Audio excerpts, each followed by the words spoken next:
Banking کا وہ نظام جس کی بنیاد پر ہماری پوری صنعت اور تجارت، بلکہ اب تو کہوں گا زراعت بھی، اس لیے کہ ساری زرعی مشینری وہ بھی سودی قرضوں پر، ساری کھاد سودی قرضے پر، ہر نظام کے ہر حصے میں وہ شے شرائط کر گئی ہے جسے ابھی آپ سن چکے ہیں اللہ اور اس کے رسول کے خلاف اعلان جنگ کے مترادف قرار دیا گیا، اور سمجھا یہ جاتا ہے سود کے بغیر تو نظام چل ہی نہیں سکتا۔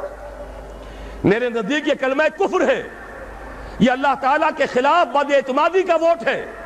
یا تو اللہ کو علم نہیں تھا معاذ اللہ کہ ایک دور وہ بھی آئے گا کہ سود کے بغیر نظام چل نہیں سکے گا، اور اس نے وہ شے حرام کر دی جو لازمی تھی۔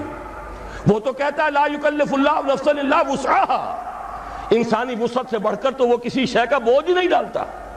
معلوم ہوا کہ ہمیں نہ اللہ پر یقین ہے نہ اس کے رسول پر اعتماد ہے۔ سٹے اور لاٹری کی لعنت جو ہمارے ہاں بڑھتی چلی جا رہی ہے، یہ کہا جا سکتا ہے کہ واقعتاً سود تو ایسی شے ہے کہ ایک دفعہ اگر اسے ہٹائیں گا تو زلزلہ ضرور آئے گا۔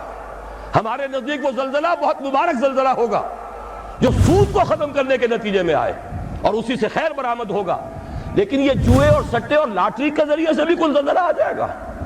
اگر ان کو ختم کر دیا جائے تو قیامت آ جائے گی، جسے قرآن کہتا ہے رجس من عمل الشیطان۔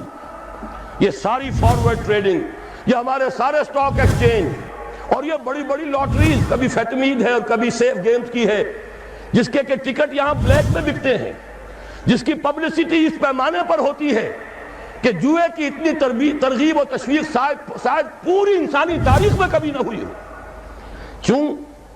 کیوں جاری ہے؟ اس لیے کہ انگریز چھوڑ گیا تھا۔ یہ سارے سٹاک ایکسچینج اس نے بنائے تھے، یہ لاٹریوں کا نظام اس نے دیا تھا۔ نظام ہے، قانون اس نظام کو چلاتا ہے، قانون اس نظام کو تحفظ دیتا ہے۔ اگر نظام غلط ہے، ظالمانہ ہے، اس نظام کے تحت لوٹ کھسوٹ ہو رہی ہے، غریب سے غریب تر، امیر سے امیر تر ہوتا چلا جا رہا ہے، دولت کے انبار لگ رہے ہیں، آپ نظام کو تو کچھ نہ کہیں، جوں کا توں برقرار رکھیں، چوری کی سزا نافذ کر دیں، ڈاکے کا سدے باب کر دیں، فائدہ کس کو پہنچے گا؟ غریبوں کو یا امیروں کو؟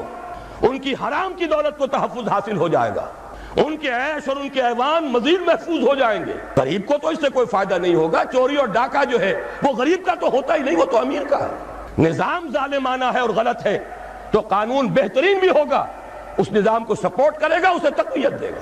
نظام کو بھی بدلنا ہے اور قانون کو بھی بدلنا ہے۔